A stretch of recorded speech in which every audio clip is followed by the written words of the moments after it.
What's up, everybody? My name is Kareem Rush, and my episode on the Evening Social Podcast is up next. Check your boy out.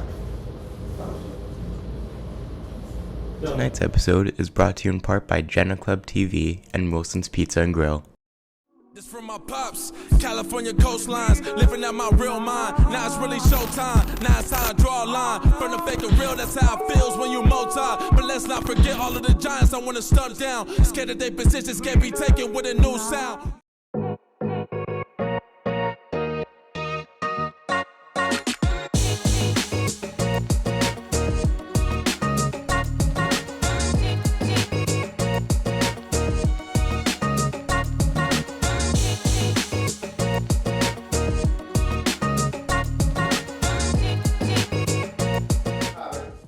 What's happening, good people?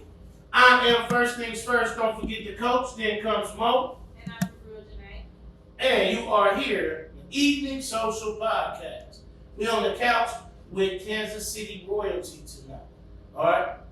I'm a little salty. I ain't gonna lie. Look, every week we come through here. I holler at my boy, but I still don't understand how come the DJ got his own cap.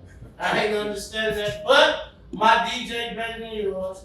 My man, DJ being rich. How you doing? Why should we clap? My man. I ain't mad up. Listen, I'm just salty. I ain't mad at him. I ain't hating. You know what I'm saying? He deserves it. I'm just trying to say, T-Money, where's my close-up, Mr.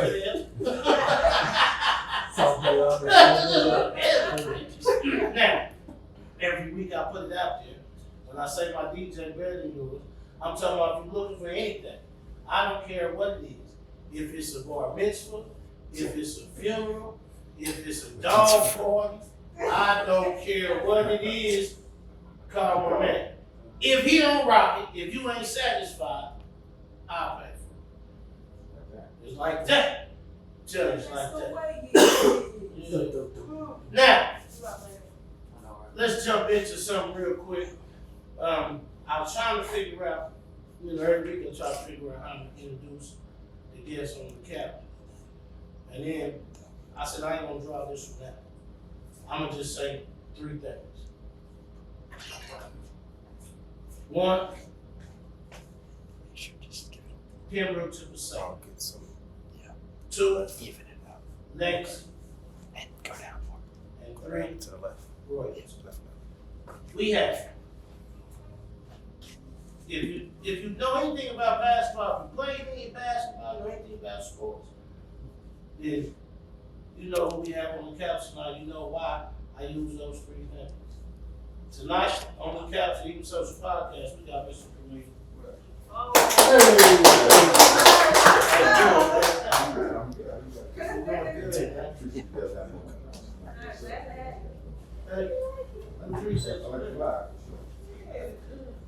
So, Kareem, I got to dive right in, man. And I'm just going to ask you a question that Jabrelle doesn't like to ask. She always makes me, it was her question, but she makes me ask. Yeah. So, are you married? I'm not married. Girlfriend, 2 years. Okay. Okay. Good. 2 kids. I have kids of 17 and 15. My daughter just graduated. Oh, congratulations. Okay. So it's how good take. Yeah. And then she's got a full ride to Missouri. Man, Yeah, so. I'm glad she got into a college. Missouri the best one. I'm glad she was thinking about KU, so And that would have been a great that would choice. have been tough on me. Now that she decided Okay, to go ahead and do so. So yeah, not married. good. Okay. Well, you answered the other question. About family and all that. If someone was to ask you what your profession is, what would you say? My profession is I would say a creative businessman. So I was since retirement, I've done a lot of things. I've dabbled in fashion, I've dabbled in invention. Yeah, I've dabbled a little bit of everything. So I've learned over the last 10 years through, success, through failure, what it is to be a businessman and what it is to make money outside of basketball. And it's all kind of finally culminated in this one concept, this BBL, which is not only what I know, which is basketball, but also all the business that I've learned over the last 10 years from people that I respect in the business. So it's been been a fun ride, fun journey. Last time before to I can't wait to get into all of that because I told you, like, you have the most random, like, I mean, amazing stuff, but things that are so outside of the box that people don't even think that you I think we'll check for our drinks too. As much as we can into this topic. Yes, sir. sick. Anything You know, particular? first I want to start right now. asking about Loeher. Yeah. All right. And some questions I asked, I think we kind of know that, but there are going to be people that's watching that who don't know. So I'm going to ask probably some redundant questions. Okay. So where were you born? Born here in Kansas City. Woo! Shit, I'm 22nd. Grew up single mom. Dad wasn't really around in and out of our lives growing up. Didn't play basketball early on.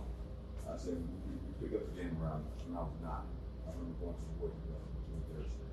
But Jerron was playing at the time. Now I had different interests. As I got older, I see that. But basketball became my main focus because like any younger brother, I wanted to be like an older brother. And so Jerron, by the time Jerron was 10 years old, he was becoming really, really good at basketball. He started getting a lot of recognition from around, not only locally, but around the country. So around 10 or 11, that's when basketball really kind of took over my full focus. By the time we were 10, we were tracking pretty much year round in basketball. So it became kind of focused, like, yo, my path, my dream is to now play in the NBA. So I had the opportunity to grow up with Jerron to give me that goal because by the time I said Jerron was 8th grade, he was number 1 in the country. It was a foregone conclusion that Jerron was going to do the NBA. So if I could even compete with my brother, I knew that I was going to do that. That's all you, because you throw all that out there, so you gotta tell us about your siblings so that people can understand the context of how you speak about Ron. Yeah, so anybody who can't see basketball knows Jerron is probably hands down the best high school player of all time, in my opinion.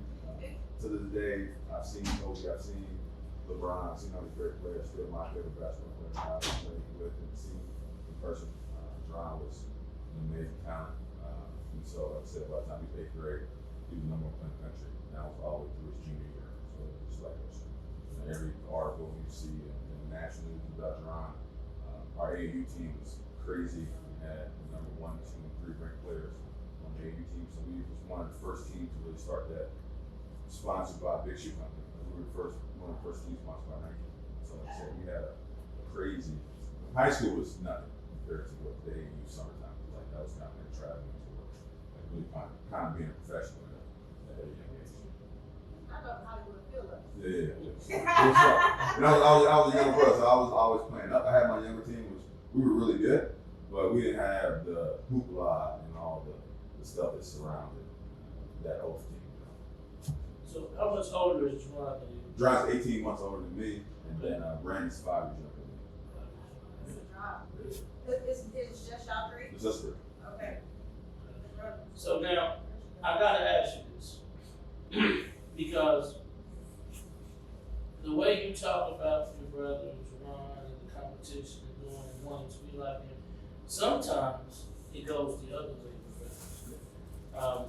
Being in what some would say shadows, footprints, and then having to try to live up to his standards and what he's accomplished. So how did that miss you? It was tough. It didn't miss me at all. Okay. Like I said, my senior quote is no, I'm Kareem. Okay. That's in the yearbook. It's my senior quote. No, I'm Kareem. I got tired of being Jerron's little brother. So it was the real deal. Yeah. And I can only imagine what it was for Brandon. Having gone under both of us. But what really helped me see outside of myself, outside of being Jerron versus the brother, was my senior year when he was gone. And so it was my first year. Okay, this is your team. Like how you gonna do? And now they're winning, Gatorade player of the year and going another state championship. I was like, shit, I got it on that. So that gave me the confidence. Like, you know what? Because after that point, I was probably 99% gonna go be shit. We wanted to be the Bannon brothers and all that stuff. So I was like, cool, let's do that. Let's go ahead. We had a lot of success on high school level. Why not do it in college? I loved LA, so I was like, hey, UCLA's kind of doing this. But then that senior year, I was like, shit, I can do myself. Then Coach Q came in, and Missouri kind of came at the end. I was going to ask you about that. I was going to ask you, what was the driving factor that got you to Missouri Instead of UCLA. from the It UCLA? was Quinn Snyder. Okay. It wouldn't happen if it was normal. Quinn Yeah. came in, a young guy, and I loved Duke at the time. I was thinking about my top schools were UCLA, Connecticut, OU, Duke was one of them. I forget what else I had, but Mizzou wasn't in there.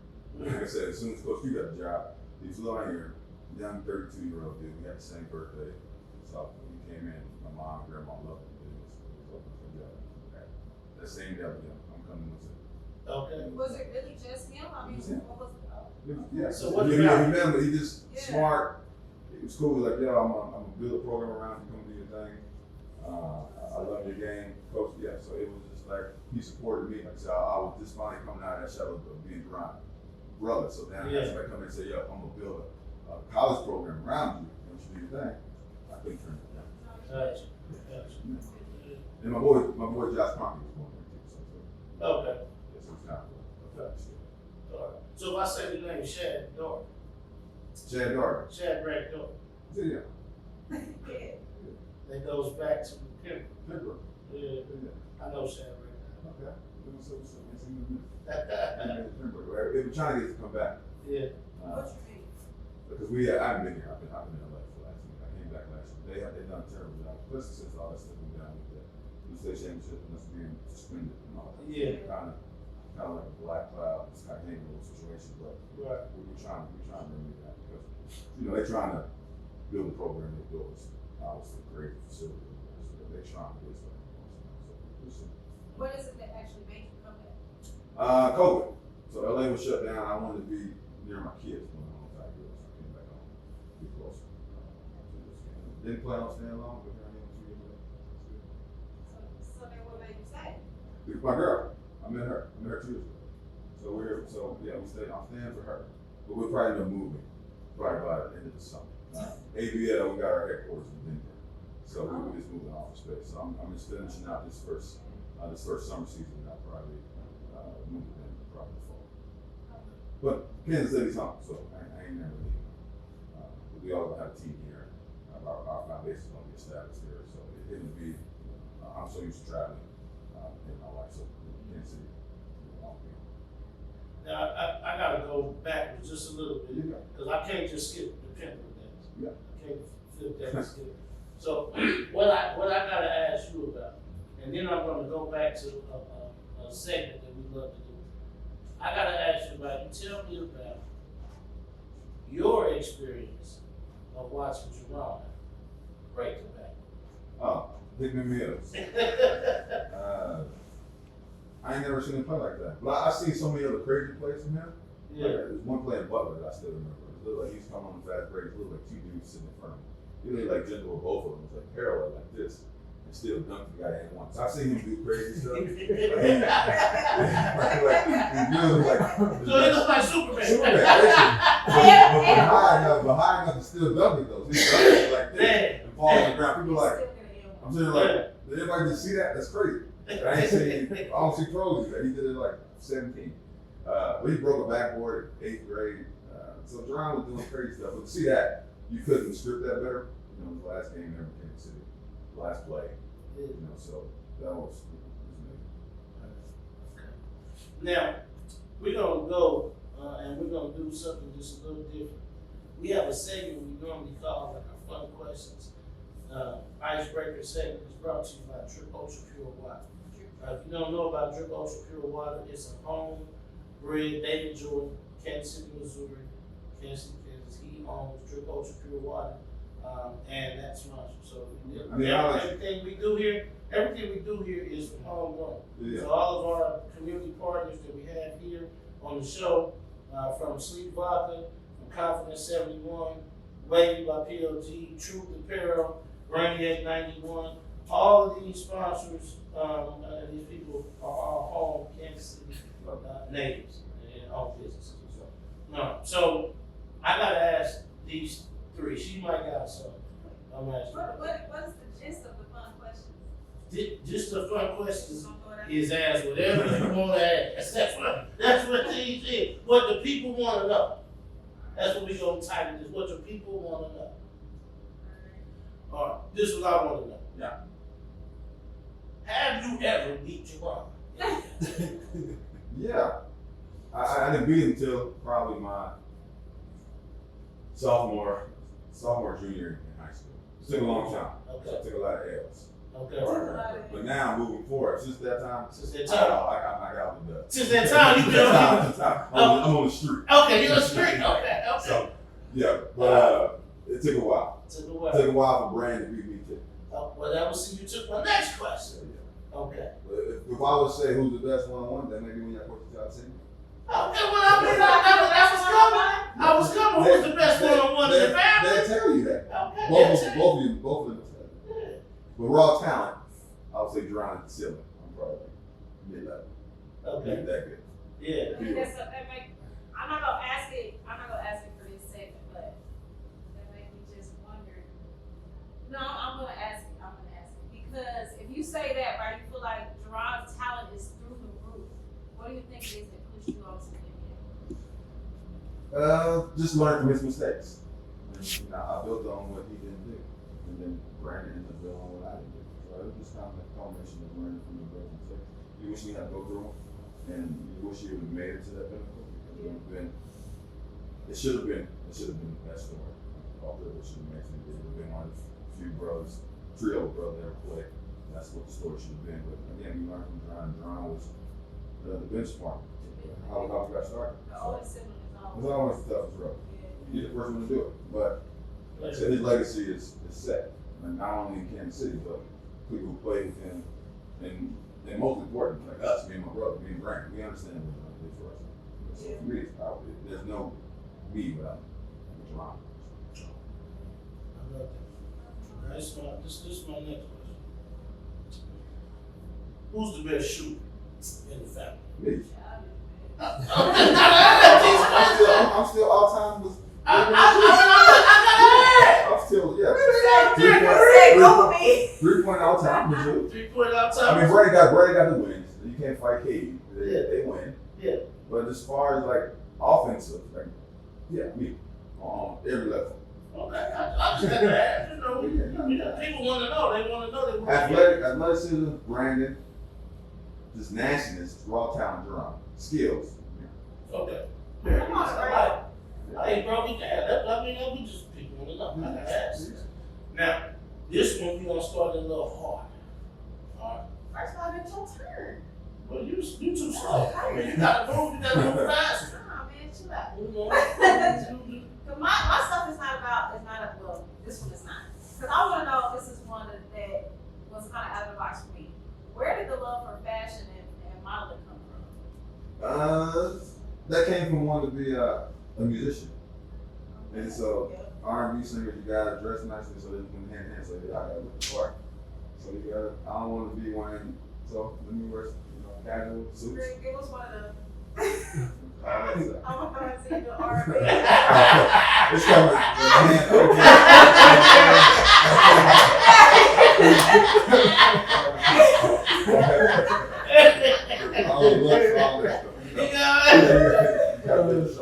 Okay.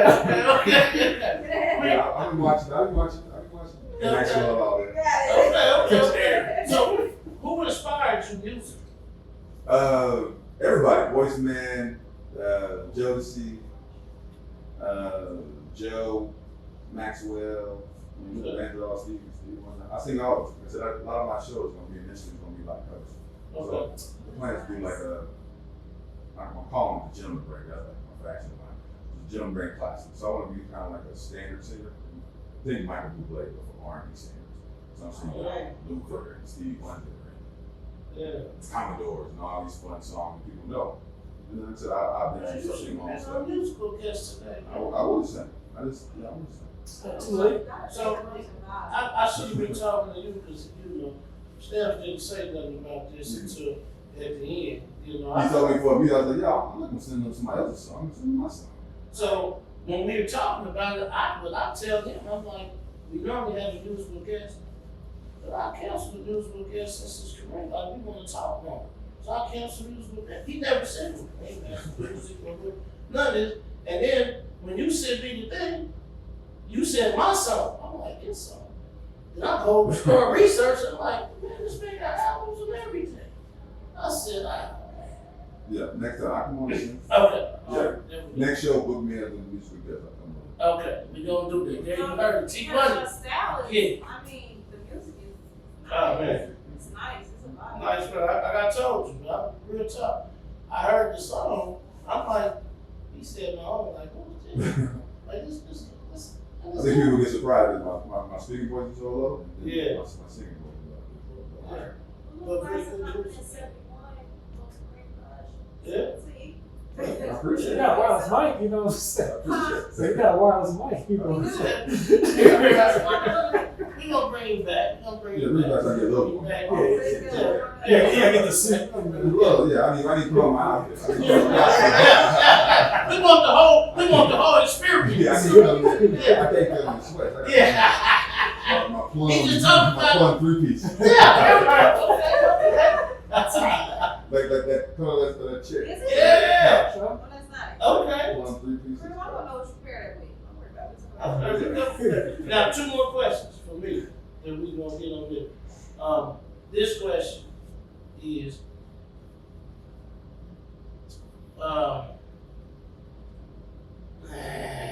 because I want to ask something else, and I said 2. I should have said 2. I'm gonna cut my own self on this one. All right. So let me just say this: do you have a player besides Jabrelle that you ever played with, against, seen, that just made you say, "Man, that's something okay"? Code. Okay. From day one. So, get drafted. I'm in LA. And I'm trying to get there, shoot around at 7. I get there at 7. I mean, early. My first day. Code was already out there, sweating. Not even on the ball, at half court working on football. He been here since 4 o'clock. And that was like the first day. And you start seeing him every day. So that's what he was. So, fast forward 20 years, and the mama mentality becomes like a huge trademark deal. That's what he was doing in day one. This is 25. So, seeing him, I got a chance to. I played against Jordan before towards the tail end. As a sophomore in college, I had a chance to go to flight school in Santa Barbara, being a camp counselor. So I had a chance to go up there for a week and just play pickup. So that was great. But as far as seeing day-to-day action out of home, your craft and be the best, have a singular focus. Because LA, you can imagine being the Lakers, there's a lot of distractions. Imagine being Kobe in LA. You can imagine. So to have a singular focus, only be working your craft every single day, everything he thought about was trying to be a better basketball player. And I didn't realize that towards the end of my career, how crazy that is to have that focus. But yeah, I started it. So he was somehow, but man, that's a different level. Okay. Listen, I just want to know, I remember Kareem Rush in a name in the household. What is it like being Kareem Rush? I mean, it's kind of how it's been like. I mean, it's what it is. Do you feel like you? I'm proud. I'm proud of what I'm proud of my family. I'm proud of what we've done. I mean, we came from the city and like expect anything about us. My grandma didn't even know we were good. She didn't want to talk to me. She said, "Yeah, I started hearing about these kids. They're really good at basketball, and I didn't realize they were my grandkids." So everyone really, it just became a thing, and to see where basketball has taken me and still taking me, it's been a blessing. So I owe it all to basketball. So, but yeah, definitely proud of what we accomplished and what we still got a lot more to do. I mean, that's the vibe. It's kind of like, oh my God.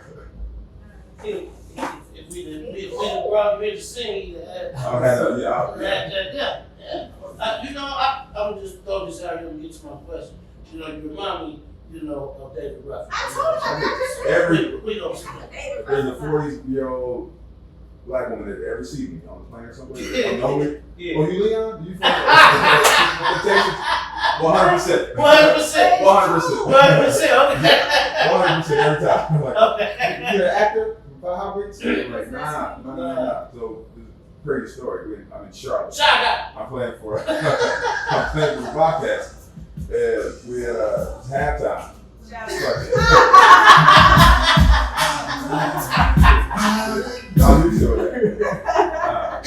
So we're at halftime. They're like, yo, man, your brother here. was like, what, Brandon came to town and they called me? So we were run back out next time. Walk out and start getting Leah. I'm like, fuck you. So, that happens probably more so. It's either they know me or it's Leah. Okay. Why have you guys actually like met? Never met. No. Never met. But it's funny that Leah, how are you? 10 years ago, Yeah. Cynthia Bailey was in my DMs. We were talking, but No, then I realized, yeah, that was her baby dad. I'm like, yeah, so she wants one a younger version.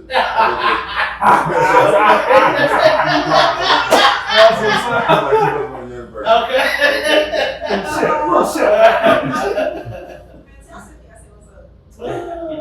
Okay. My last question for this segment. I've asked this to all the basketball legacy we've had come here. I've asked this question, and now I have to ask you. But I got to put a couple stipulations on it with you. Yeah. We are creating, if we were, and I've been working on it. But if we create a 50 greatest basketball players in Kansas City metro area, I'm asking you to give me 6 names that will be on that list. But this is the stipulation.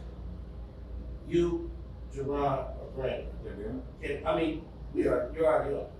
Everybody else I've asked already put y'all in. So I'm saying we don't exclude you 3 from there and yours. And then I'm also putting a disclaimer out there that I'm only asking you for 6. So you can only give me 6. There's other, you know what I'm saying, 44 that names that you are, can still say. So just in your opinion, give me 6 names that you know, not in any order, that you know that should be on there. Earl, obviously. T-Lou. D-Hood. Okay. Marcus Walker. Okay. Mike Watson. Okay. Q-Day. Okay. Okay. Okay. I like that. We did that quick, easy. Yeah. I mean, tough You it is. didn't pick nobody from Kansas, but it's okay. Yeah. Oh. I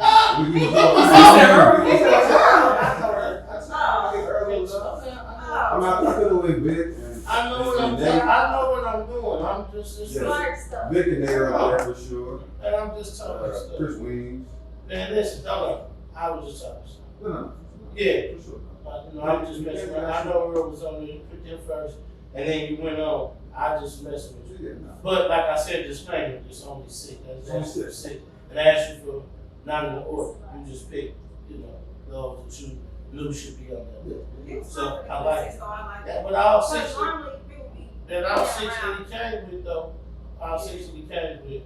that we mentioned before to be on this, on that list. And you came with some monsters. They both went in the Hall of Fame. Q-Day and Marcus just went in the Hall of Fame, correct? Yeah, they just did that. Shout out to both of them. Yeah, shout out to You know what I'm both. saying, for that. Big honor. Yeah, so great. Appreciate it. Okay, thank you for letting us, get into some of those. But I'm gonna come out of there with another question. Yeah. You are a junior in Missouri. You made the choice of to leave school to enter the NBA draft. Can you talk a little bit about that experience, about the thought, what the choice, the choice to do that, the experience of the draft? And I know I'm asking you a broad part, but I want to talk about, why I made the decision. But then I also want to talk about, the experience of making the decision and the draft day. Yeah, so, this is my sophomore year, and I had a great sophomore year. When freshman year, okay, good. Sophomore year, made a big jump. So now I'm on the NBA's radar. After the Duke game, I had 30 whatever, sophomore year. So now I'm looking at prior, for sure, top 10 pick for my junior year. Everybody telling me I should let my sophomore year, but I'm going to come back and win national third year. We're preseason ring number 2, so I'm like, we got a lot of stuff unfinished. So came to my junior year thinking that it was going to be better than my sophomore year. We played pretty well. Ended up having a decent run in the tournament, making to the NBA. And I knew that was my last year. I knew I was going to come out. I was going to go lower than 15. where everybody was fighting. So I knew it was kind of weird. I was ready to move on. So the decision was pretty easy. I mean, Q was like, go. Everybody's like, go. You should have left last year. So it wasn't no, everybody's trying to keep me there. So I just went through the process and, trying to get back into that top 10 range. Didn't get there. Ended up having fallen a little bit in the draft. I was slated to go no lower than 14 and no lower than 20. And then traded from Toronto to the Lakers on draft night. So draft night was kind of a roller coaster. You never want to be one of those guys making everyone get slick. I was really the only guy in the whole entire draft, mock draft, that didn't go in place. So a little stressful night, but ended up still going in the first round with the blessing, obviously. And wish I would have stayed in Toronto. Now that I knew, at the time I didn't know what Toronto was about. I was like, oh man, I want to go to Canada and play. But now, visiting Toronto, I would love to play Toronto. But ended up going to the Lakers and had a great 3-year run there. Then played another 4 or 5 years in the tournament. So no, I played my first 3 years with the Lakers, and I went to the Bobcats for 2 years. Expansion team, which was terrible. So I went from the finals in 2004 to the expansion team in 2005. So we went from packed arenas everywhere we went to pretty much no fans. They were still kind of salty. The Hornets left years ago, so it was kind of, you build a new franchise. Bob Johnson was the owner who got the BT, so it was a tough transition going from the top to the worst. So I played 2 years there. Spent a year over it. Spent 4 months over in Lithuania, which was amazing. 2006, I was in training camp in Seattle, tore my groin, so I was out until early January. Instead of waiting for a team to call me, he said, I got a great opportunity for you in Lithuania. It's one of the biggest teams over in Europe. They're huge. So I went over and I know what to expect. So I land in the airport, and things that I know anything about the country. The whole entire airport is packed full. I'm like, who the hell are here to see? It's me. I'm like, oh shit, so this one's gonna be about. So first night I get there, they take me to some crazy club, and it was completely all for me. And then the games were 12, 13,000 fans, and rabid fans, like soccer fans, like crazy, like soccer crazy fans. Yeah. Like, way different than NBA stuff. So the love of that team, there's 2 major teams in Lithuania. One is Zagros and one is Ritas. So Zagros is a little further away from the capital. The president is like a huge fan. So we're literally hanging out with the president of the country after games. We had a great 4 months over there, but I always had the goal of playing well. So I won MVP, won All-Star League MVP, so got a chance to really get back to who I was and play from the injury. And then came right back that summer and got a deal with Indiana. Played in Indiana for a year. Went to had one of my best years in Indiana. Had a chance to play with my brother. They drafted him that summer. I decided to go to Philly instead of staying in Indiana. So spent a year in Philly, and then spent a year in the Clippers, and then tore my ACL microfracture in my knee at 20. So tough one to come back from. So I was out for literally 2 years rehabbing, and that's what started the music career. So I was like, okay, yeah, I'm in rehab for 6 hours a day on this machine. I need something to kind of get away from the grind of doing that. I knew somebody in the music business that was like, yo, we heard you singing. Why don't you come out and record a single, see how you sound. So I went in the studio for the first time, really, and with a wheelchair, cast on my knee, was singing in the stool, and recorded my first 4 songs. Promise was one of those first 4 songs. But it was like, you know what, this is good enough for you to push. We get behind us. And then I hired 7 people from Interscope, and that's how music career started. That was in 2010. 2010. Okay. So 2 years, I really pushed the music. That first single was Billboard Top 40 AC Charter. I was touring, I was on Blomsterton Park, I was doing all I was really doing.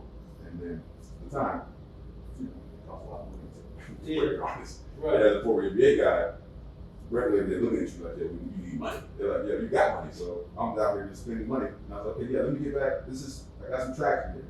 But I also want to still play. So it has to be both. I got to do both. I got to be the NBA guy who also sings.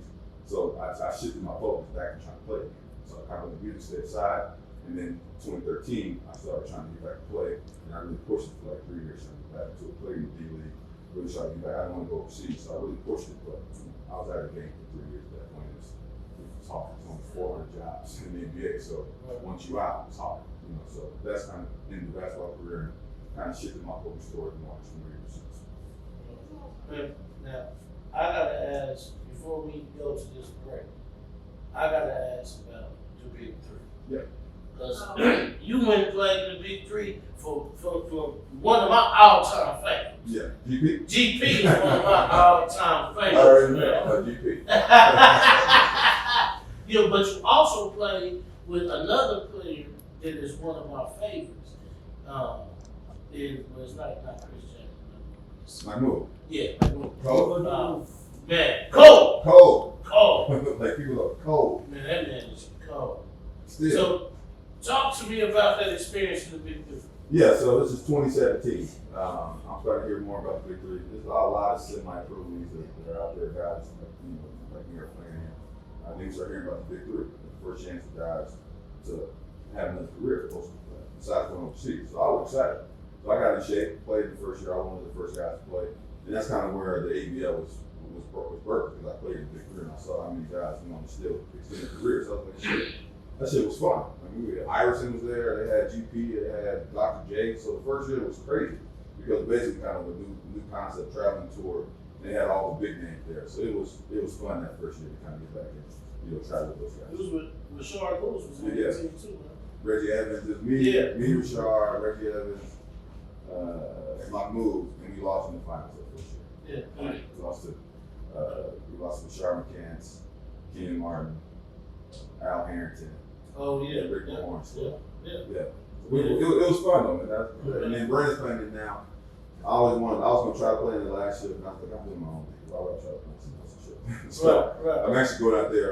They got combine on the end of the month on the 1st. I'm gonna go out there just to take players and see where I am where I am in shape. So I'm gonna go out there and be part of the combine on the 1st.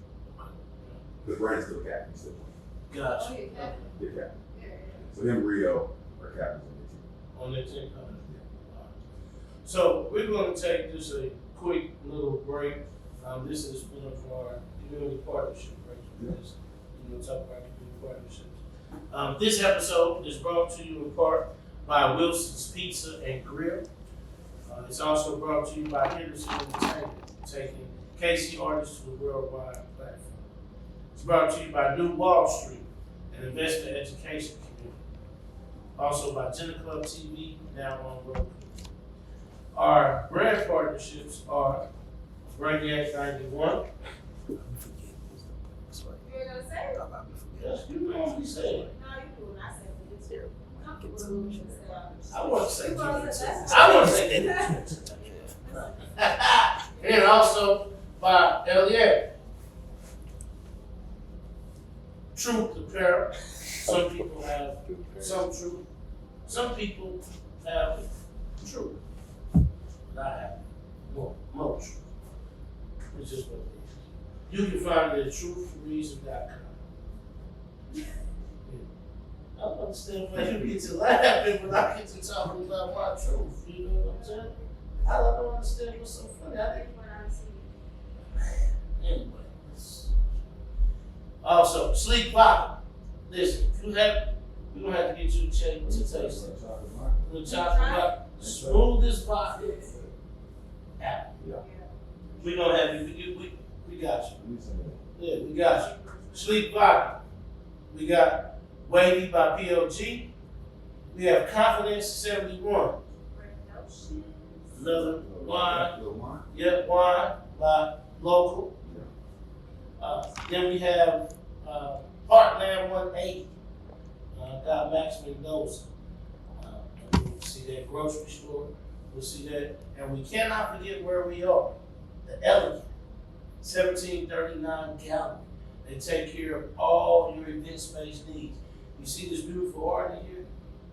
Man, when you gotta come check it out. If you're here every year, you gotta come check out First Fridays down here. First Fridays, they display all new art from different artists. It is a vibe. It is something that you have to see.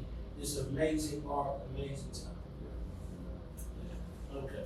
All right, that was it. We're gonna let DJ Ben is gonna give us a little musical selection for a second here. We'll see what he come up with today. Tonight's episode was brought to you in part by Wilson's Pizza and Grill and Jegna Klub TV. Our Facebook Live broadcast was brought to you in part by New Wall Street. Our musical guests are brought to you in part by Henderson Entertainment. Our live audience giveaways are brought to you in part by the Royals. Our venue partner is the Elegant 1739 Gallery. Our clothing partners are Truth, The Reason, and Brainiac 91. Our beverage partners are Drip Ultra Pure Water and Sweeties Teas. And the future seems so blurry, and I can't quite see my view. Oh, I know I was wrong, but I'm willing to change for you. I will, yes I will, no I will. Oh, girl, I just want you home, baby girl. That's how I feel. I'm sorry, girl, I'm sorry I was wrong. I do what I can, just to get my baby back. Yeah. I do what I gotta do just to have you back, baby. Oh. Just keep on running. Ooh, and I can't get you out of my head.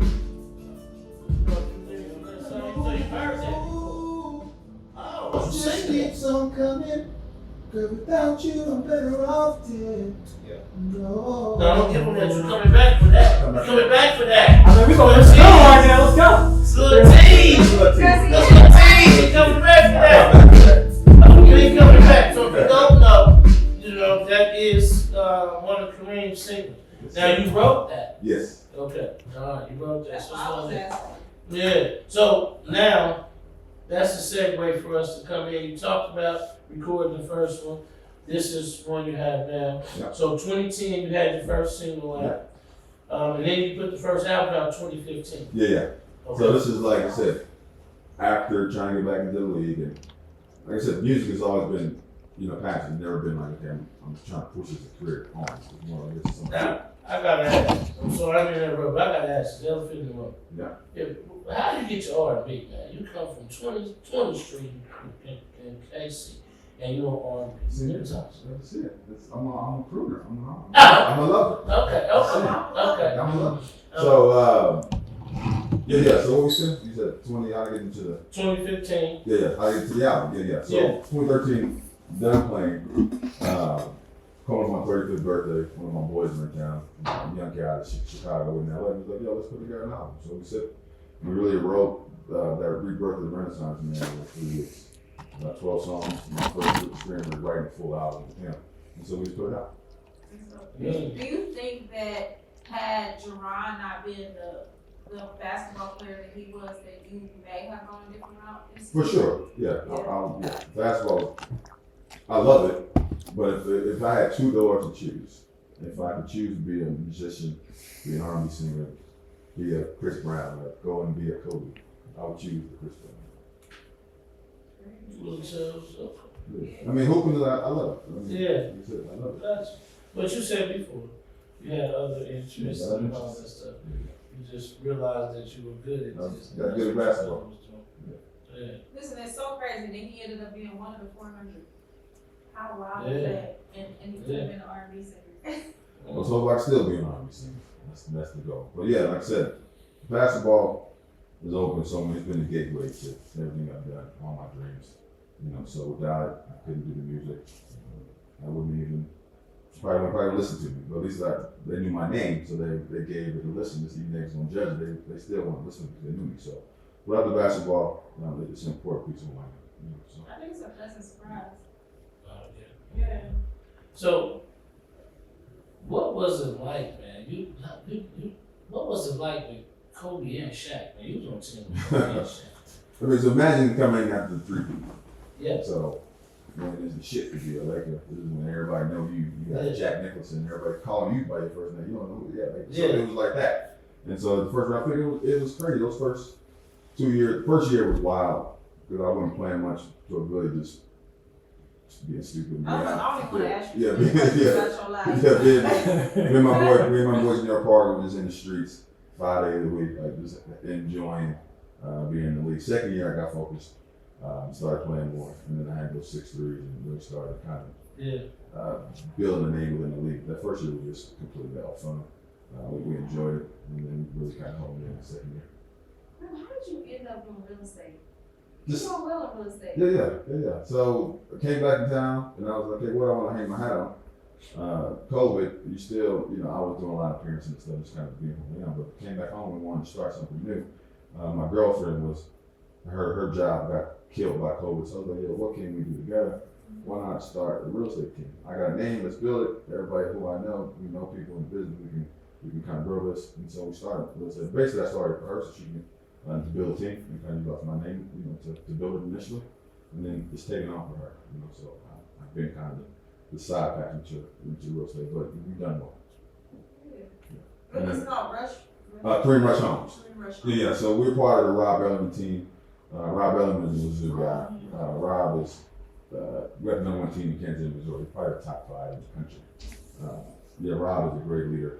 Like I said, she does most of the real estate stuff, and she's amazing. I think that's dope. That was one of the first things that I noticed. I was like, oh, that was a dope transition for you to come in and leverage your name in that way. Yeah, and so the plan is to take that and expand that nationwide. All athletes need apartments. All athletes want to diversify their investments in real estate. Is that the main focus, athletes? That's my goal. Right now, it's like I said, we just try to get our feet into the game. We're in 2 years now, but the big plan is to expand it nationwide and be like a referral partnership with a bunch of agents and professional athletes. That's the game. Nice. So,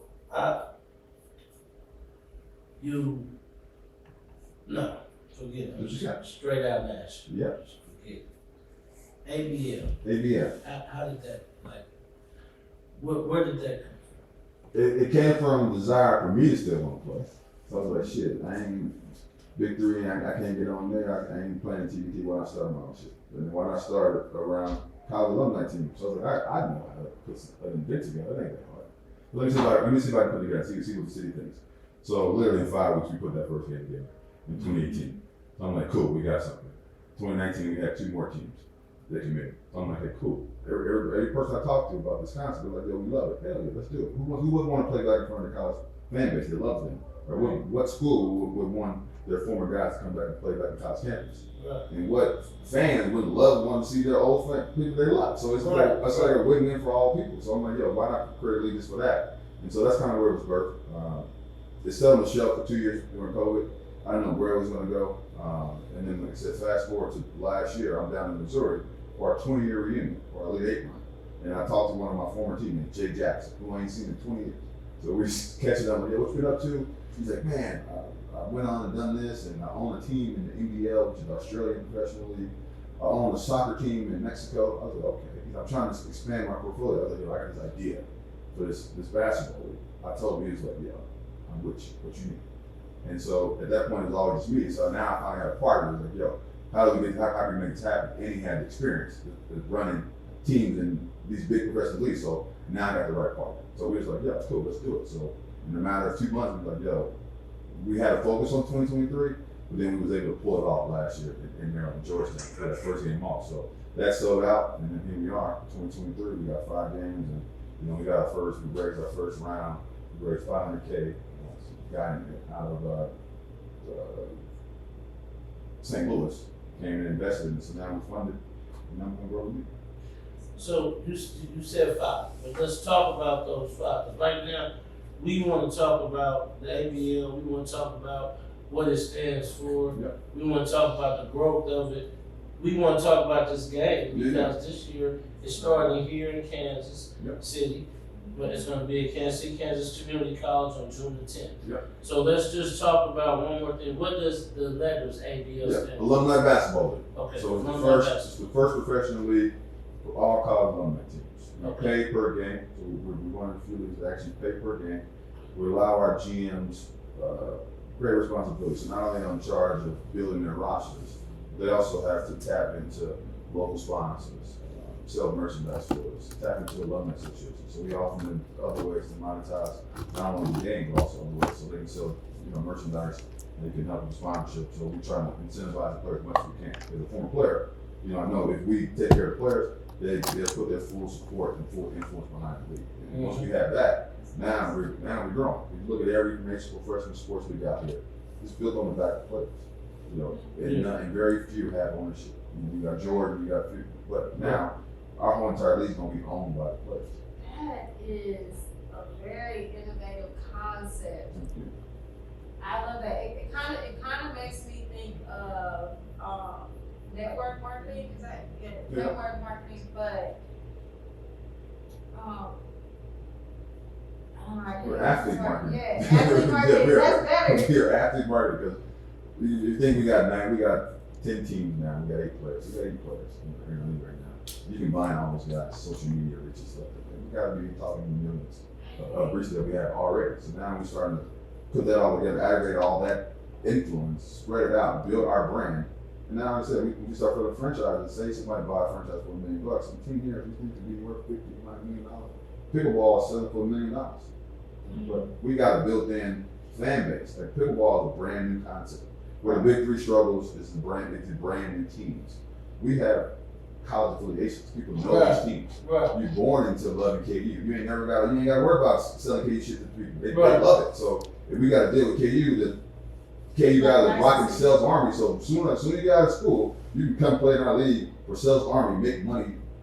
Guys are lucky now because they got 4 years and they do NIL stuff. But as soon as you get out of school, that 4 years gone. You come right into our league. The same fan base that loves you for KU stuff and love you for the ABL stuff. I can't wait to start sitting and pushing it all over social media. It's gonna be crazy. I know it is. Yeah. I know it. I can feel it. Yeah. So this is my, because I think it's tremendous. You know, I didn't know what it was. I seen some posts that you were doing before, didn't really understand it. But when Eric kind of gave me a little bit of taste of what it was, like, oh, this is great. Yeah. So it's the alumni playing each other. Like, I'm like, yo, man, who don't want to go see Kansas versus Missouri basketball game, especially from alumni from different eras too? You get to see all of them. So I think it's a great concept. I think it's great.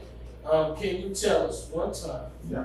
You know, just give us a plug of where it is, what time it's going to be, you know, that we want our listeners to know. Alumni Basketball League, you can find us on ablballing.com. On social, IG, with Alumni Basketball League. Our first game is here, KCK, 7 o'clock, June 10th.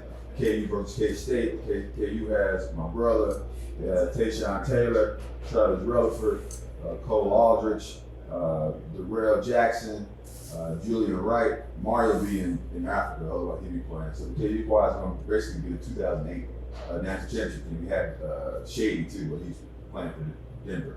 And then K-State has Jordan Enriquez, much other guys, but they stacked it. So yeah, June 10th, 7 o'clock, KCK. Be there to support. So it's going to be a fun time. And balling is with no G, right? Balling with no G. ABL balling no G. Yeah, that's what it is. He didn't realize I put a plug in there for a game I wanted to see. Yeah, Missouri. Yeah, okay. That was my I put that plug in there. I want to see that. Hey, you Missouri game. That's what I want. I know it's saying you can't stay this first one, but I put that plug in there. Yeah, I'm with you. I wanted to bust my brother's ass. That's always the goal. That's always the goal. Okay. Any chance I get, that's what I want. So we try to put a Mizzou team together. The young guys they didn't understand the concept, so we're gonna let this year go. They're gonna see it. They're like, yeah, I don't want to be the focal point of the team. Like, I don't mind coming here and knocking out some shots, but we want young guys, high level. Well, I'm going to tell you this. Age range. I'm going to tell you this. Sweet spot. This is going to be the first time ever in life that I'm going to be watching Missouri and rooting a little bit. I'm going to do this for the first time. And I'm going to tell you why. I'm going to tell you why. My young gun, Jamar Bates, Scoop is now, he's now a Missouri Tiger. I got to root for my guy, just like little brother. Got to root for him. I will actually be in a game or two down there. You know, I don't think I'll put anything, you know, I won't have to. Just wear black. You ain't got to wear. Just wear black. But I will, you know. Just go black. Just go Yes, black. Just go all black. black. Yeah. Well, I'm gonna say this. If you go to the game with me, I'll put up. You don't let go true. I'll be there. I'm down there all the time now. Not my daughter. I'm gonna be in. Oh, that's right, your daughter. Yeah, and Dennis did his thing this year, so Yeah, he did. yeah. So we finally got a. But my guy Scoop is gonna be there, so I'm gonna get to a game where if I get to a game and I'm sitting next to you, I might even put on an MU hat. I got your old school K Rush 2-1 jersey. If you give me that, I'll put it on. Okay, if you got it, I'll wear that. I will wear that. We can make that happen. I'll wear that. I'll put that on top of my true shirt and I'll wear that. We can make that happen. Okay, make that. Let's make that happen. What? There we go. What Now, are your aspirations for a year? My aspirations for year one, so I'm at micro, intermediate, and large viewpoint. As a founder, I look at these small things at the same time. So micro, we want to have these good, execute these first 5 games. You know, sell well, don't lose any money. Build our brand from a nationwide standpoint, and then continue to build. Year two, expand to the Midwest and the West Coast. Now we're talking about 32 teams maybe. And then year three, we're talking hopefully 64 teams on franchises, huge TV deals, merchandise deals, and now we're talking about success. now I meant to ask this, not be passing.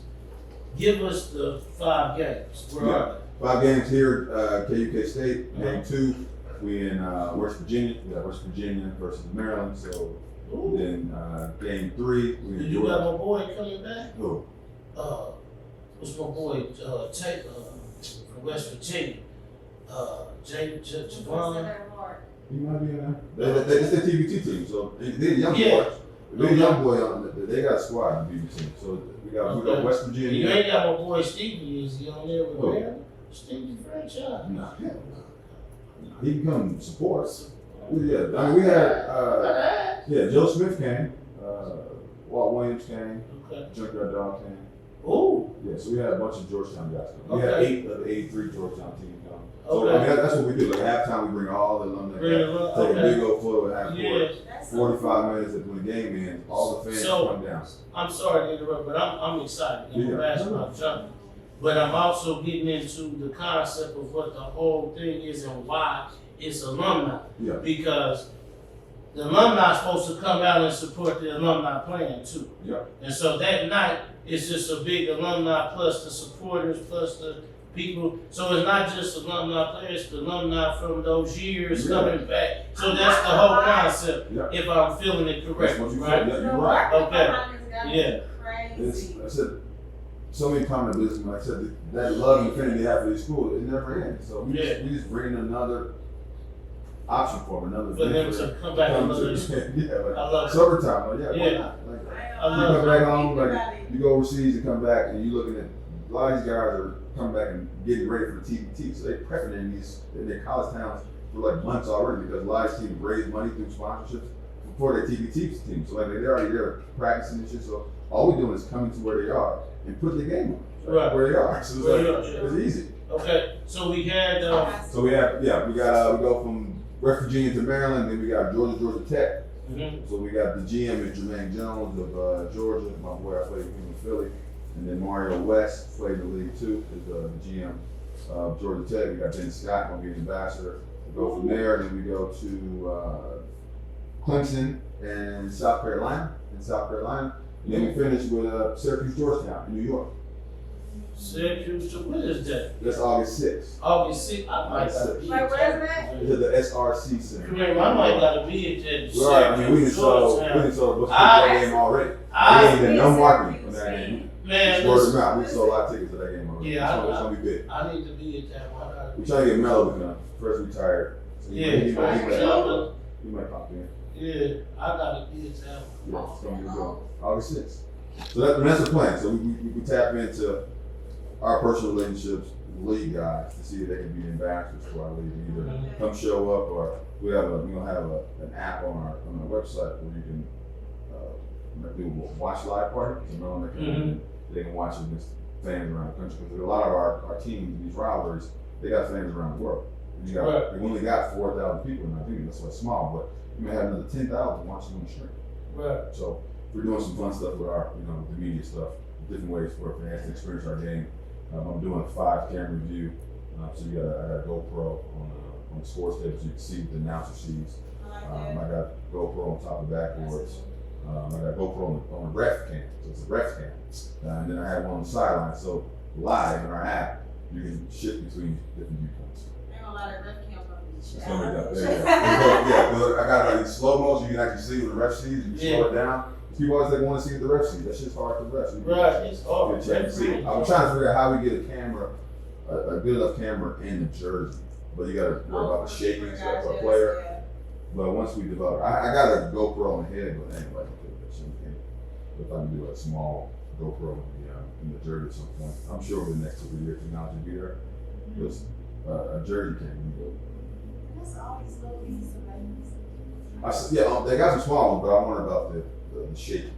It has to be inside out. So we get there. I'm But so the first excited. 5 will be fun. Yeah. I'm so Alright. excited because man, Alright, so- is so amazing. Yeah. Oh man, this is. I was excited, man. Just looking back. Kareem, if I come, can I get a jersey too? I mean, because he got more truth. You always want to look on my. I don't understand this. I do not understand this. Where So the? we got to pay her adventure 2 I need it. I don't understand this. I need it.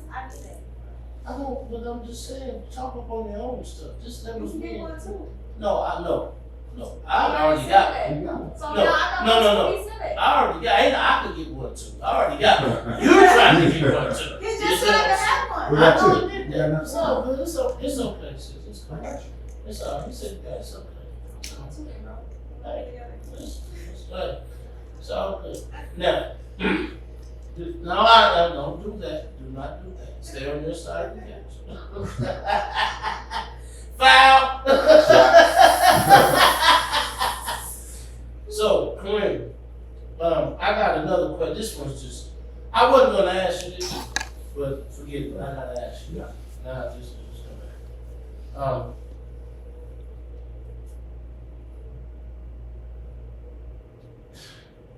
Basile the Pembroke. Mhm.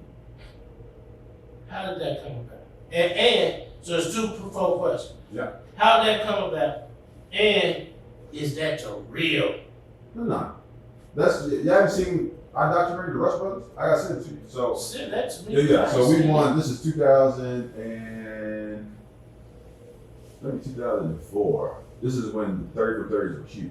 Like, everybody's coming out with 30 for 30. So my girlfriend at the time was like, "Yo, I know these guys who produced the Buying Bosworth one and the Pony Excess one, Eric Dickerson." Yeah, I've seen both of So them. she's like, "We know the producer. They're looking for a basketball story." And so they was talking to Roy Tarpley about his story. I was like, "Yo, me and my brothers got a crazy story. Let me write you guys a 1 page about us." So I wrote them a 1 page about our story. They're like, "Yo, we love it. Let's do it. Just 30 for 30 on you guys." And so they sent out this young boy, Jordan Harrow, to start filming. So we shot this sizzle for 30 for 30. We started pitching to ESPN. Didn't get a bite. So it sat there for like a year. We were still trying to shop around. I was trying every avenue to shop around. And then a new competition came out for DirecTV. It was called the Next Great American Documentary. He was like, "Shit, let's put the sizzle in there." We put the sizzle in there and we won the competition. So they gave us like 50 grand to finish this complete documentary. So we have a full doc that's on the Audience Network, AT&T, called The Rush Brothers. It's a dope ass documentary. Not a lot of people see it because they bury it on the Audience Network, so we couldn't really do nothing with it. But it's on there. But I have stamped sending you a copy of it. But the Basile Pembroke one was just Carrington was doing it, and we jumped on. That wasn't really our deal. But the full Rush Brothers story is the one that we did. Okay. So that's a complete hour done documentary. Okay. Really well done. Okay. I sent it over to you. Okay. So then, I think it's a good, you consider Pembroke. That's cool. I mean, to cover the 10 years of basketball, but the more of our full story, Yeah. Ron's story, Okay. is in that documentary. Oh, there we go. I had 2 gripes, but you already covered both of them. Because I said this is not a story, it's not a story. The Ron story is crazy. Yeah. Yeah. Yeah, another question. What's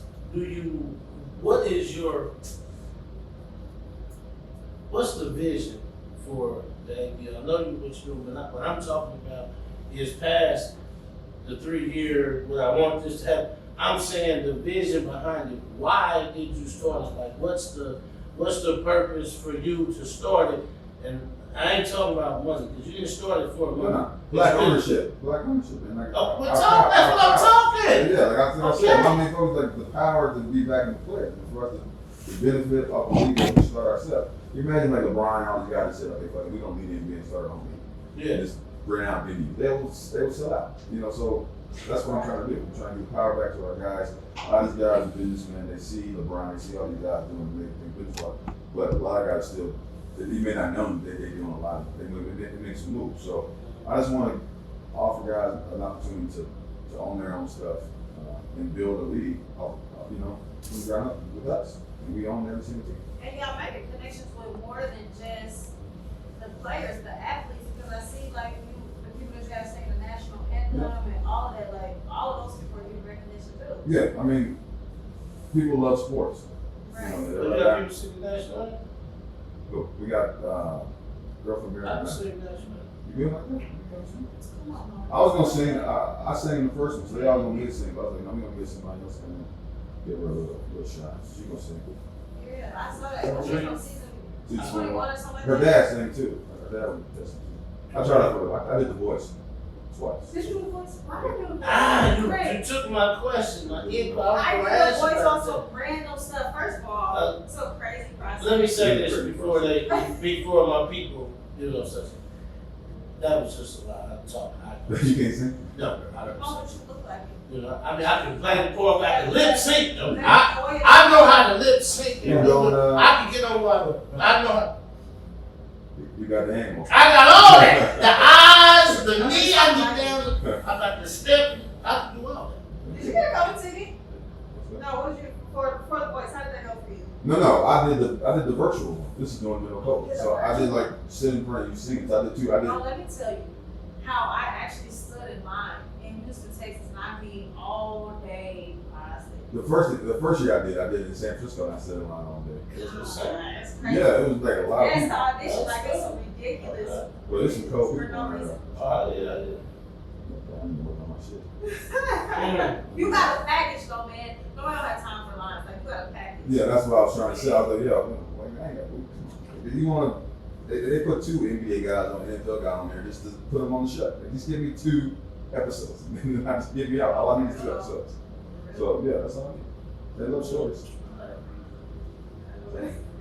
But now we're gonna start June 29th. See what this new music is gonna take. So that was my next thing to ask you was about you have a show coming. Yeah. So can you tell us where the show is? The show was the Record Bar. Record Bar, right here on Grand. Yeah, on Grand. Yeah. You know, so I was at one And of it's June June 29th? 29th, 7 o'clock. I got a couple boys open up, young boys open up for me. I'll probably go on around 8:30. Are they singing too? They sing too, like a little young R&B band. They got Malik and his boys. So I probably play a couple of my songs with the band. Just like I said, I always want to highlight young talent. I got a chance to see him perform at a foundation event a few months ago. I said, yeah, I called him. You want to open up for me? Yeah. So he opened up, then I'm going on right there. Is this your first official show? It's my first official show. Somebody I make me need to talk. Now I'm disappointed Yeah. that it's on the 29th. Why's that? Because 29th, You gonna be here? Let's do a day ahead. So I'm gonna do a show the ship sometime in August too. And okay, I cannot miss that. You know, that's a special. Oh yeah, I need Well, to I'm perform gonna there. pick up your jersey for you. I'll be there. No. That's where I need to The be. tent is, no, first of all, the jersey is at the basketball game during basketball season. I think he should give it to you like a No, first, listen, we don't worry about that. We still. And I'm loving, so you talk about the 29th this morning. Now, my question for you on the 29th for your performance. Yeah. Is what can people expect? And now, when I ask this, I know you're gonna be singing and do it, but that's not what I'm talking about. What I'm talking about is, this is your first performance, you said. Yeah. So I'm talking about, give me the thought pattern, give me the in the mirror when you like, well, this one, talk to me. I mean, I do this every day. I perform at my show every day. Okay. So I already know what I'm gonna sing. Okay. So I've been working on this for a long time. Okay. My girl, she already know the whole She story. know the whole script. She You know- just serenaded her all the way She down. know the whole deal. Okay. So I'm comfortable now. Now I can be go up there and just get somebody to film it so I can start marketing myself in the Okay. shit again. So The idea, man. somebody filming T-Money. Yeah, so, I mean, for the show, I'm just gonna, like I said, it's gonna be a lot of my friends.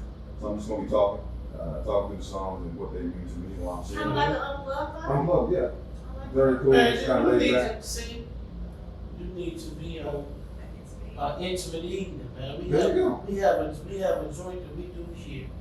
So we have the Evening Social Podcast. Yeah. We normally have a musical guest, Yeah. you know, that come and do, but we also have what we call an intimate evening with a musical guest where we just come and we get a guest that evening and they kind of just have that That'd be my vibe. thing. and they do Yeah, this is the perfect setup for that. And this is where it is. Yeah, I can need a little stool. I have. Now we got all I that. got all We the, got the whole I setup. got 10 people here. I'm good. Now we got the whole vibe. So now I gotta come back. I gotta Yeah. rewind. Can we get Kareem, bro? You said you'd come back and be a musical guest. Yeah, Can we get you to come back and do an intimate evening? that's even better. Can we set that up? That's An it. intimate evening with Kareem That's Rush. the better setup for me right there. Yeah, there we go.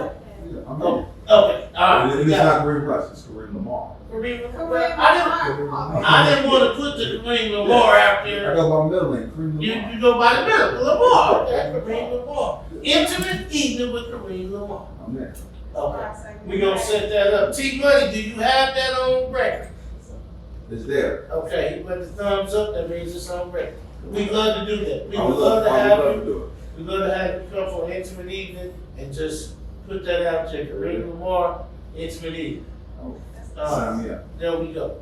Now, where can people go get tickets for this ABL game on June the 10th at Kansas City, Kansas Community College out there, 7 p.m. 7 It is K-State, KU, out there, the ABL. Where can they go get tickets? Go get tickets at ablballing.com or you go to eventbrite.com and search KUK State and pull up. But like I said, all my IG, all the links are on there. Alumni Basketball League, ABL Basketball. Yeah, it's easy to find. Okay. Yeah, Facebook too. Okay, good. What is one thing that people don't know about Kareem Rush? One thing they don't know about me, I love candy. Okay. I got sweet taste. Yeah, sweet too. Yeah, What's your favorite That's all I'm candy? gonna say. What's your favorite candy? favorite candy would probably be, I won't say candy, I would say gummy bears. Ooh! That's Albanese. Oh, yeah. Oh. Gummy bears. Okay. People know much about those, but if y'all don't know about it, then you know, they Haribo's ain't shit. Nah, it ain't when you get them. Yeah, But yeah. yeah, Or Maybach. yeah. Okay. So I go with some gummy bears. What the? Okay, that's good. Now, I gotta come back to this one, man. Give me the craziest basketball story, man. We got tap into some stuff that people don't know about. Give me the craziest crazy basketball stuff. and not because the crazy was the Superman, which that was. Yeah, that's crazy. I'm still trying to see that one. Woo, but Yeah, I mean, I saw Kobe score 49 straight games in a row. That's crazy. I saw him score 54 straight. I'm sitting on the bench So this is my second. watching. I'm sorry, you said what? We scored 49 straight games. Good night. 9 straight games of straight. 40. 9 straight. So can I ask you this? And I know you can't say, but I'm saying, what is the locker room like? When you got a man that scored 49, what is the locker room like? I mean, I mean, it was do Kobe. anybody even talk to him? Nah, it was Kobe. But Kobe was a little different. I mean, That's why I Kobe, feel like he ain't talking like that. he was still young, so he was really trying to be the whole Michael Jordan deal. So he was like the asshole, basically. Okay. He had Shaq, and he was like a big brother. Everybody loved him. So it was really like a different dynamic. But it was big. Love Shaq, Kobe's, you And know, like by Kobe, himself. you respect Kobe Respect because him. you Kobe. Yeah. Yeah, but I was a guard, so I was Kobe's rookie, so I had to carry the bag, so I was close to him. So it was crazy playing with those two, man. Phil was a great coach. Played with GP was there second year, so Carl Malone was there second year, so we played with some Hall of Famers. Yeah, Carl was crazy. So that team was insane, man. So just imagine every road trip you go to, everywhere you go, just 20,000. Yeah. At hotels, waiting for you. At the hotel. Hotel. He said 20,000 at the hotel. Not at the arena. You said hotel. Wait. Everybody waiting. Yeah. Jack. So it was fun, man. It really was. Yeah. And that was my first experience, so I realized quickly after leaving that that's not how the rest of the NBA. It's different, man. It's really just the Lakers. Yeah. That's all it is. So what is the one-on-ones in practice like now? I mean, that time they didn't, the vets didn't play, didn't practice very much. They was coming up 3-3, so it'd be young guys. Like we were still kind of drilled and trying to learn that, but for the most part, during the season, you don't practice much. 3-on-3. You work out, lift weights, try to stay in shape, go out playing every night, 35 minutes. So there's gonna be a lot of stuff during the season, but young guys, we play 3-on-3, stay in shape. What would you tell some of our young guys coming up, and girls, Yeah.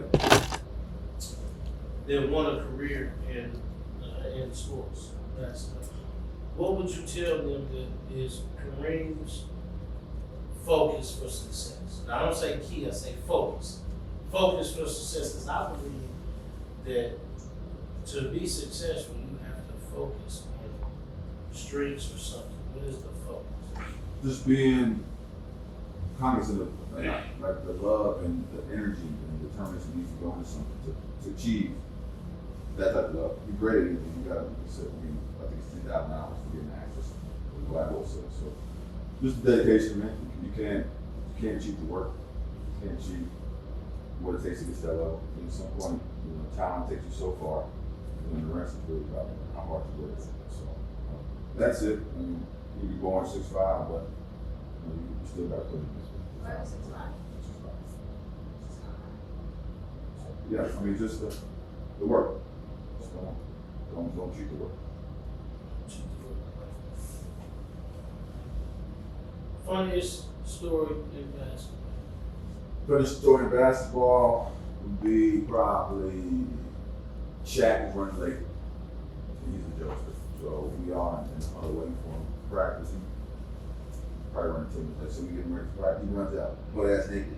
He just like some socks and his shoes. He gets in the huddle. He's like, nothing wrong. Big ass, how big Shaq is, butt ass naked. He's getting out like nothing wrong. Big ass, run back into the locker room and get dressed. Shaq is always doing stupid shit. Yeah. But even back then, we were like, see him doing DJ shit now, it's no surprise to me because he would get on the bus and playing this big ass keyboard, he'd be in the back working on his shit. And then back when Nextels were like a big thing, we had a Reem coming out, it was back and forth, me and him, I'd be singing, he'd be rapping. So I'm like, see him doing DJ shit now, I'm like, Yeah. it makes sense. Makes sense. All right. What's next for Kareem? Next is now ABL. I'm gonna put all my energy and focus into that. Last 10 years I'm doing this and doing that, learning different craft, learning different tools and skills. But now I'm putting them all for the ABL and kind of see where it goes. I believe that it can be something. I love it. It's what I know. I know basketball. I'm learning business. I'm gonna put them all together and kind of see where the world takes me.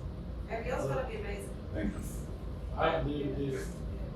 If someone asks you what they can expect from, because I'm asking you this because okay, first of all, let me say why I'm asking you. So this is an alumni game. Yep. It said Kansas City, not at KU, it's not at K-State. All right. So you chose a smaller venue, you chose a place, but you still chose in Kansas where people love both. Yep. All right. So what can they expect when they come to this game? What is it that you, in your mind of vision, what is the fan supposed to get from this? They're gonna feel that college experience. Like I said, most people that come up with KU or K-State, so they're gonna feel that love and that energy that college experience brings. It's gonna be smaller venues. We're gonna have some cool stuff that we do. We're gonna have a young 2 games before the game, so we do stuff. We're gonna have a knockout tournament, halftime. Knockout. Yeah. What? Knockout. Yeah. I Knockout. get this. I get it knockout. We got $5 with gift cards to give out. What? Yeah. Knockout. We do. Keith, you don't know nothing about no knockout. We do some other cool stuff with our games. At the end of every quarter, we do a one possession. So the Like losing King of the Hill type of? King of Court, the losing team, you losing, you get to choose your best offensive player. You can't pick the player twice. So at the end of the quarter, you got to pick your best offensive player, defense, pick their best defensive player. You get one shot. You hit a 3-2, it's out. Whatever you score is added to your point total. So, just make sure I understand. The losing team picks their best offensive player, and the winning team picks their defensive player. Yeah. Cannot pick the same player twice. Nope. Now, if I had an offensive player, I can't pick him as a defensive player Yeah. if it's later, but you can't pick him as an offensive player. No. At the end of, oh, I like that. Of course. So you That's score. nice. You get the Okay. 3, add to your score. The defense can score. They get a block or a steal. They get 1 point added to their score. I like that. So we do that 3 quarters, and then the 4th quarter we do the even ending, which is adopted by the TBT. So at the end of the 4-minute mark, let's say the score is 85 to 75. We add 11 points to that lead score. So now the target score is 96. Shot clock goes off, and whoever gets to 96 first wins. So every game ends on May break. Yeah, I like that. So that's what we're doing. And then, like I said, that one-on-one is going to eventually lead to our own one-on-one style tournament that we do kind of a Friday night event prior to the game. So we bring in kind of do like a family night. We have a big old one-on-one tournament with all the players, maybe do 50 grand, 100 grand for the winner. We can see who really is the best one-on-one. Yeah, I love this, man. I love it. So you ain't been telling us about all these yeah, stuff. Put this out here, man. I'm about to do all the videos and all that shit to really explain what the league is about. I'm excited for you. We got some of that here, tonight, especially because I think it's a wonderful thing that you're doing. I think it's great. I think it's great for many reasons. But number one, ownership, black ownership. 1, 2, to see legacy from here, and I think it means something when the Rush name, and I know you know this, but the Rush name means something in our community. It means something. It holds weight, and it not only just holds weight because you guys played in the NBA, but it holds weight because you guys are from here. You guys work the ethic. You have ups and downs. You guys have a story of trial and triumph. I mean, it holds all of those things, but to see you come back and you are giving the blueprint for business, ownership, and for people to look at, hey, this is where our next move is, this is the next part of the legacy, I think that's great. Thank you. Appreciate it. Now, are we going to end? I see money over here tapping his feet on. So that means my time is pretty much up. So I see now, before I didn't see none of his shoes, anything. Now I'm seeing 1.5 feet. So that means you got about, if I get 2 feet all the way out here, I'm cutting your mic. That's what he's letting. So I understand where we go. So I'm certain that you got anything, and I got 2 more questions. You got any questions? I don't know, I didn't know that. I mean, you talked about the jersey, I'm trying to figure out. I mean, you slid in on the jersey. Okay. You don't wear jerseys. Anyway, it's all good. We're going to have a good time at the game anyway. We're going to enjoy ourselves. All right, now we're on this side of the couch. Question. What was it like? First time for you and your brother to be in the NBA arena together. Like, give us, if you can, that experience. I mean, you and your brother, your brother's playing for it too. Yeah. Give me I that. was in Philly and Burns in Indiana, so I remember him coming out the shoot around. We took a little photo, just the captain to our mom. So it was a good moment. Then when we started playing, the coaches always, they know the situation. So as soon as we checked me, they checked me in. So we got a chance to play with each other 2 years before I got hurt. So it was a dream come true. And see your younger brother and to play on the highest level, not very many brothers have done it. So it was definitely special. Yeah. So you had a chance to play with him in Indiana. I did. What made you not play? I was selfish reason I wanted to go. Okay, selfish reason. Okay, I was gotcha. so smart. I get my bag. Okay, no, no, I was trying to get that big guy. I chase those minutes. Ain't nothing wrong with that. Now, can Brandon hold over your head that you got that chin? Yeah, you can. But I'm proud of it, so it's mine too. It's all right. It's all right. Yeah. yeah, I'm proud of him. I We hate should KU. have all y'all. I hate KU, but I'm proud of my brother. So it's good. I'm happy he won one. I'm happy somebody got one. Good. Are all y'all like this? Yeah. Just so proud of each other and super competitive, but at the same time, like I'm on brothers keepers. Absolutely. I love that. So nice. Kareem, thinking about Jabrelle, and I'm thinking about how you said that's what it blows my mind because it happens a lot, but it blows my mind that you said if it wasn't for Jabrelle, you wouldn't play basketball. Like that blows my mind because of the level of where you achieved in basketball. Like that just blows my mind. But I understand, because of the interest and talent, I understand. So, what would you tell our youth about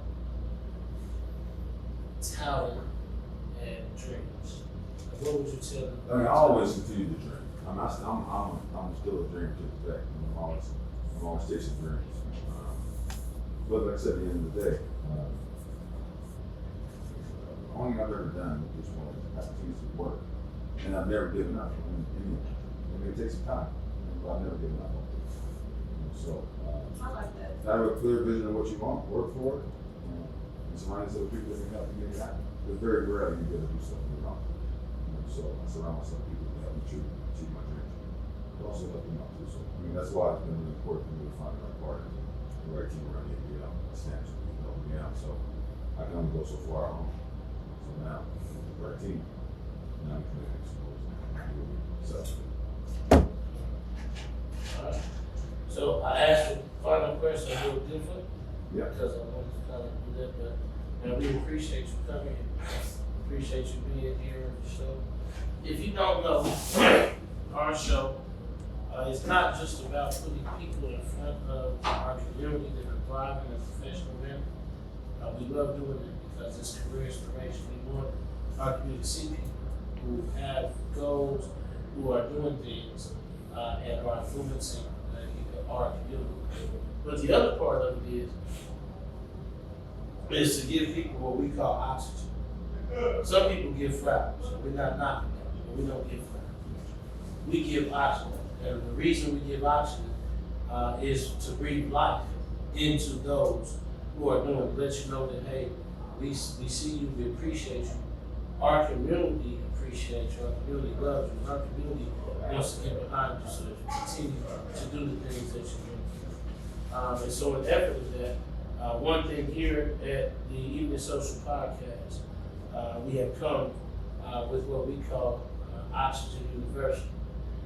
And with the help of Truth Apparel, one of the things we have done is we've come up with Oxygen University, and we'd like to present you with a diploma for graduating from the Oxygen University for everything that you mean for our community and everything that you have done. And we appreciate you. I like being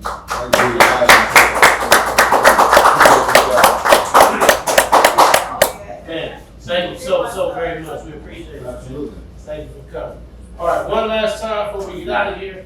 ABL, the game is with me. ABL, June 10th, Kansas City Community College, 7 o'clock, Katy versus K-State. Start brand new. We come out to support Kansas City, entrepreneur, new business. I'm looking forward to it. So we'll see you there. All right. Thank you. We appreciate it. Make sure you come out. I am Coach Mo. And I'm Jabrelle Jenee. Together, we are culture keepers. We love you. We appreciate you. And we thank you for being here with us. All right? Now, I got to say this. If you can, you need to be at Kansas City Community College on June 10th, 7 p.m. You will not be disappointed. I'm telling you that now. Who he named and what's going on, no, you're going to want to say you were there at the beginning. You're going to want to say that. All right? You're going to want to say that. All right? Right. All right, listen, do not forget, tap in with my DJ Ben Rich. Tap in Instagram. You can gonna give us, you know, I thought he was gonna give us something. You know what I'm saying? Listen, I gotta say it again, I'm just proud of T-Money, man. He graduated, you know, I got, so shout out to T-Money. Go Cash Money! Alright, we appreciate you. We will have a week off. We'll be off next week, we'll be doing some media things, and we'll be back June the 6th. And on June the 6th, when we come back, you know what we got sitting on the couch? We got Dispatch Post USA, Drip Ultra Pure Water. Mr. David Jordan will be on the couch, sitting right there. Alright? So, yeah. Good to see you. Not forget 1739 Gallery. Take care of all your venue needs. We here. Hey, this is Coach Mo. Yeah.